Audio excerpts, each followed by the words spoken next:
পেঁয়াজ দিয়ে দিলাম। আর লঙ্কাটাকে মাঝখান থেকে পুরো চিড়ে দেবে না, স্বর্গে যাবো না নরকে যাবো তার রাস্তাটা ক্লিয়ার করে দেবো। ওই জন্য বছরে একবার দুবার ঠিক আছে। এই তেলটা পুরো দিয়ে দিলাম। এটা টাটকা মাছ দিয়ে করলে খুব ভালো লাগে। কালারটা দেখো। হ্যালো বন্ধুরা, 1 2 3 4 দশমী ইউটিউব চ্যানেলে তোমাদের স্বাগত জানাই। বাইরে তো এখন রেগুলার বৃষ্টি পড়ছে, কারণ বৃষ্টির দিন এসে গেছে, তো বৃষ্টি তো পড়বেই। আর এই বৃষ্টিতে প্রত্যেকের একটুখানি ঠান্ডা গরম লাগবে, এই সর্দি কাশি, একটু হালকা ফুলকা জ্বর হবে। তাহলে বৃষ্টি কে না ভালোবাসে। তারপরে যখন টানা কয়েকদিন বৃষ্টি হয়ে যাবে না, তখন সবাই বলছি বৃষ্টির জন্য অতিষ্ঠ হয়ে যাচ্ছে, আর ভালো লাগছে না। মানে আমরা বাঙালিরা, না বাঙালি বলাটা ভুল হবে, আমরা যে কোনো জাতের লোকেরা কেউ বেশি দিন কোনোটাই পছন্দ করে, ওই একদিন 2 দিন। তো সেই রকম। তো আজকে আমার বাড়িতে তো তোমরা দেখো মাছ একদমই হয় না। আজকে আমার বর মাছ নিয়ে এসছে, মানে আমাকে বলেছে তুমি তোমার মতো করে রান্না করে খাবে। তো সত্যি কথা বলতে গেলে কি, আগে দাঁড়া কথায় বলতে বলতে মাছটা ধুয়ে নিই। তো মাছটা আমি একদম ধুয়ে নিয়েছি ফ্রেশ ভাবে। এই রান্নাটা না আমার মা করতো। আমার বাবা যখন মায়ের সাথে বলতো, মানে আমার মায়ের নাম ধরে বলতো তুমি ওই রান্নাটা করো তো। আমার মায়ের ফেভারিট রান্না, মানে আমার ঠাম্মা নাকি আমার পাপাকে খাওয়াতো ছোটবেলায়। যাই হোক, যে সে অনেক বড় গল্প ল্যাস টানলে। তো আজকে আমার মনে হলো যে আমার খুব ইচ্ছে করলো যে ওই রকম ভাবে রান্না করে খাবো। তো সেই জন্য এই যে আমি মাছ নিয়ে নিচ্ছি। কিচ্ছু করব না, মাছগুলোকে শুধু কড়াইতে দিয়ে দিচ্ছি। দেখো কড়াইতে কিন্তু তেল তেল কিচ্ছু নেই, শুধু মাছ দিয়ে দিচ্ছি। হ্যাঁ, তো এই মাছটা পুরো ধরে দিয়ে দিলাম। এখানে না মানে চিপটিমি করা চলবে না কোনো কিছুতে। মাছটা আমি একটা পেটি রেখে দিয়েছি, আমার পেটি ভাজা খেতে খুব ভালো লাগে, তো সেই জন্য রেখে দিয়েছি। তো এটা আমি আমার জন্যই করছি। এইবার এই মাছের মধ্যে মানে পেঁয়াজটা যে কাটবে না, পেঁয়াজটা একদম ব্লেডের মতো হবে, একদম পাতলা পাতলা ব্লেড যেমনি হয় ওই রকম পেঁয়াজ। তো আমি পেঁয়াজটা দিয়ে দিচ্ছি। মোটামুটি আমি এখানে 4 5টা পেঁয়াজ দিয়েছি। পেঁয়াজ দিয়ে দিলাম। আর লঙ্কাটাকে মাঝখান থেকে পুরো চিড়ে দেবে না, হালকা করে জাস্ট মুখটা একটুখানি এইভাবে চিড়ে দেবে। তো এটাও দিয়ে দিলাম। খেতে খুবই ভালো লাগে, মানে আগে আমি দিচ্ছি তোমরা দেখতে থাকো। আমি মাছ খাই না, কিন্তু এইভাবে করলে বেশ খেতে ভালো লাগে। কিন্তু আজকে যে রান্না করছি আমি আজকে খেতে পাবো না, এটা আমি কালকে খেতে পাবো, কারণ এই যে রান্নাটা করছি তো নাকে গন্ধটা লাগছে সেই জন্য। এবার টমেটো গুলো কেটে রেখেছি পিস পিস করে মোটা মোটা করে, এই টমেটোটাও দিয়ে দিলাম। দিয়ে দিলাম। এবার দাঁড়াও, আরো অনেক কিছু দিতে লাগবে। এই যে আদা, তোমরা আদা পেস্ট দিতে পারো, কিন্তু আমার কাছে তো পেস্ট বা কিছু থাকে না। আমি বছরের আদা একদম মানে কেটে শুকিয়ে রেখে দিয়েছি। তোমরা আমার ভিডিওতে দেখতে পাবে আমি কিভাবে কেটে শুকিয়ে আমি কি ডাস্ট করে রেখে দিয়েছি। তো মোটামুটি 1 চামচে আর একটু বেশি। আদাটা একটুখানি দেখে দিতে হবে, গুঁড়ো তো গুঁড়ো আবার বেশি হয়ে যায়, কারণ এতটা আদা যদি কেটে রাখো একটুখানি আদা শুকনো হয়ে যাবে। যেহেতু এটা ঝাল ঝাল হবে ওই জন্য একটুখানি শুকনো লঙ্কা গুঁড়ো দিলাম।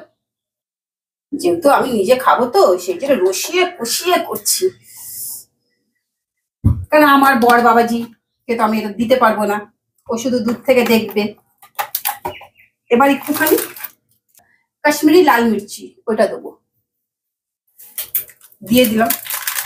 এখনো কিন্তু গ্যাসটা জ্বালাইনি। এটা আমাদের বাঙালদের না মানে ফেভারিট বলতে পারো। এইবারে আমি দেবো তেল। তেলটা কিন্তু মানে ওই কাপ্পনাতা করলে চলবে না। হ্যাঁ, তো তেলটা ওইভাবে তো ঢাললে বুঝতে পারবে না, আমি তেলটা এই বাটিতে ঢেলে দিচ্ছি। এই বাটির 1 বাটি তেল নেবো। এইগুলো বছরে 1 বার 2 বার খেলাম, ভালো লাগলো। এই সবসময় এইভাবে খেলে তো মানে একদম মানে কি বলবো, স্বর্গে যাবো না নরকে যাবো তার রাস্তাটা ক্লিয়ার করে দেবো। ওই জন্য বছরে 1 বার 2 বার ঠিক আছে। এই তেলটা পুরো দিয়ে দিলাম, আমি তেল মেপে দিলাম, কেন আমি যদি তোমার কৌটো শিশিটা থেকে দিতাম তাহলে আমি তেলের মাপটা বুঝতে পারতাম না, একটু ভর ভর করে দিয়ে দিতাম। এখনো দেখো মাছে হাত লাগাচ্ছি না। আমি নুনটা এখন দেবো না। আর সব থেকে বড় কথা যে এবার আমি সবগুলোকে হাত দিয়ে মাখবো। সব মাছ টাছ সমেত যত মশলা টসলা দেওয়া ছিল সব হাত দিয়ে মাখছি। ভালো করে দেখো, সামনে নিয়ে এসে দেখাচ্ছি। ভালো করে এবার হাত দিয়ে মাখবো।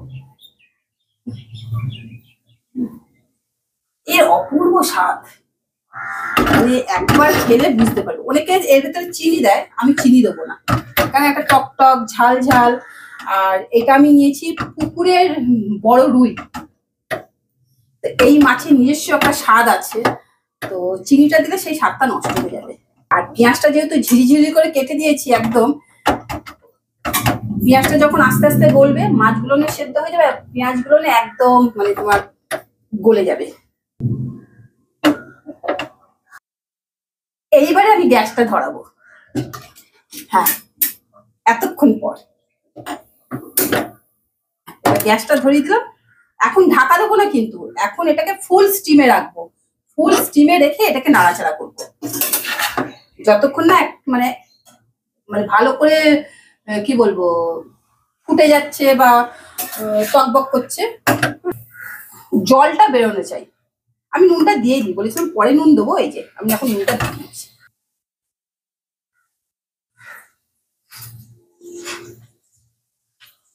নুনটা যেমন খাবে সেইভাবে স্বাদ অনুসারে, তো আমি নুনটা অল্পই দিই, কারণ কি আমার বাড়ির লোকেরা সবাই না মানে নুন খুব কম খায়। আমাকে ডাক্তার বলেছে নুন বেশি করে খেতে, তো সেই জন্য আমি তো প্রত্যেকে স্বাদ মতোই রান্না করবো না।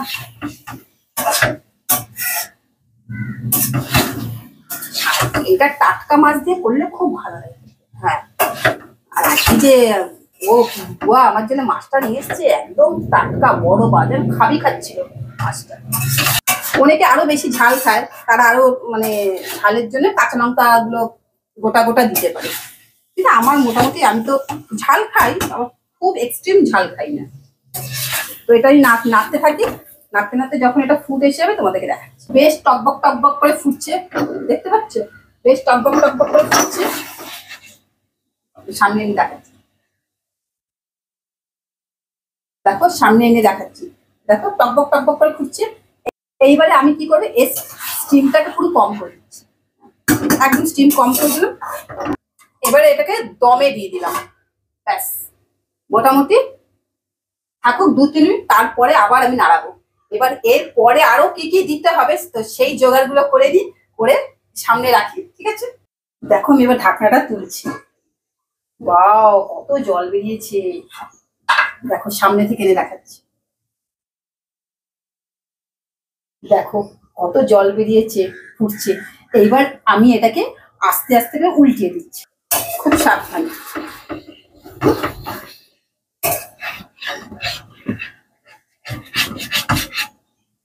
বেশিক্ষণ লাগে না, কিন্তু হার্ডলি 20-25 মিনিটের মধ্যে হয়ে যায়।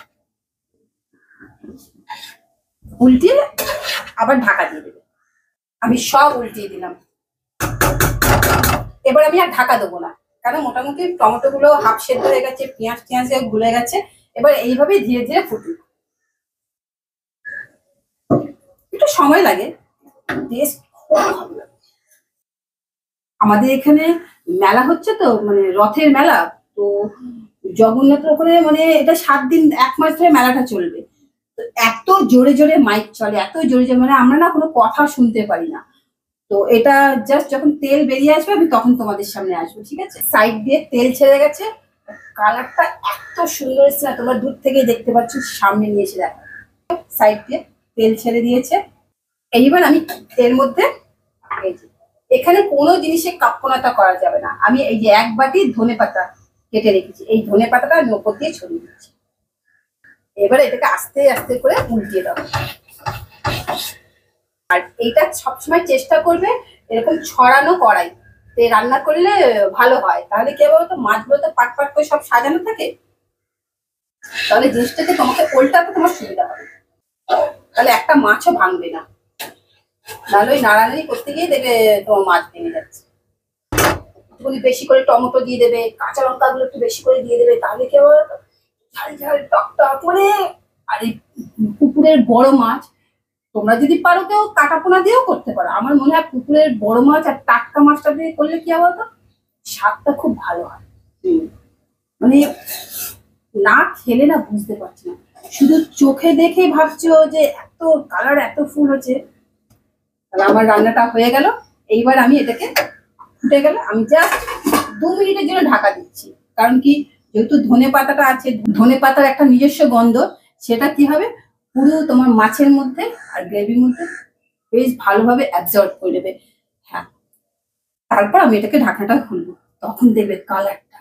আর এইটা গরম গরম ভাতের সাথে, ফ্রাইড রাইসের সাথে, বা তুমি যদি মনে করো মানে আমি যেটা খেতে ভালোবাসি, অনেকে নাও ভালোবাসে, লাচ্ছা পরোটা, পরোটা, তো এইগুলোর সাথে খেতেও খুব ভালো লাগে।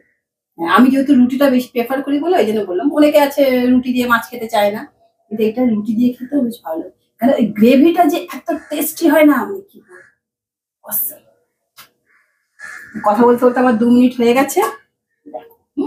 Wow, কি সুন্দর একটা গন্ধ এসছে। কালারটা দেখো, দেখো জাস্ট কালারটা দেখো, দেখতে পাচ্ছ? তাহলে বোঝো এটা যদি গরম গরম ভাতের সাথে যখন খাবে তখন কেমন লাগবে। আমার তো এখনই জিভে জল আসছে। না বাবা, থাক, খাওয়ার আগে জল দেবো না, এটাকে হালকা করে রেখে দিই, কড়াইতেই রেখে দিই, কারণ খেতে বসার সময় এটাকে নিয়ে বসে পড়বো। তারপর যেটা বেঁচে থাকবে সেটা আমি জানি না, আমি ক-পিস খাবো। হুম, আজকে একটুখানি খাবো, এখন জানি না, যদি খুব ভালো লেগে যায় না 2-3 পিস খেয়ে নেবো, কালকের জন্য অল্প রেখে দেবো। তো তোমরাও চটপট করে এইভাবে বানিয়ে ফেলে একবার আমার কথা ভেবে, যে হ্যাঁ টেস্টটা তো অনুভব করি, বুঝলে? কোনো খাটনি নেই, কোনো বেশি মশলাপাতি নেই, সব কিছু দিয়ে ম্যারিনেট করে বসিয়ে দাও, ব্যাস হয়ে যাবে। আর সবাই খেয়ে দিয়ে বলবে ইয়াম্মি ইয়াম্মি, আঙুল চেটে পুড়ে খাবে এইভাবে। তো ঠিক আছে, তোমরা কারা কারা এইরকম ভাবে মাছ বানাও আমাকে একটু চটপট করে কমেন্ট করে বলো তো। হ্যাঁ, আর আমার এই রেসিপিটা বা আমার ভিডিও গুলো যদি তোমাদের ভালো লেগে থাকে, অবশ্যই তোমরা লাইক করো, শেয়ার করো আর সাবস্ক্রাইব করো। আমার তো ওই বাইরে কাজ, আর যখন তাড়াহুড়ো করে ঘরে আসি যত পারি শর্টকাটে রান্নাগুলো করার চেষ্টা করি, যাতে স্বাদও যাতে ভালো হয় আর সবাই যাতে খেয়ে বলে ওয়াও। এটি আমার ভিডিওগুলোকে লাইক করো আর শেয়ার করো আর সাথে সাবস্ক্রাইব করো। আগামীকাল আবার তোমাদের সাথে দেখা হচ্ছে নতুন একটা ভিডিওর সাথে। টাটা।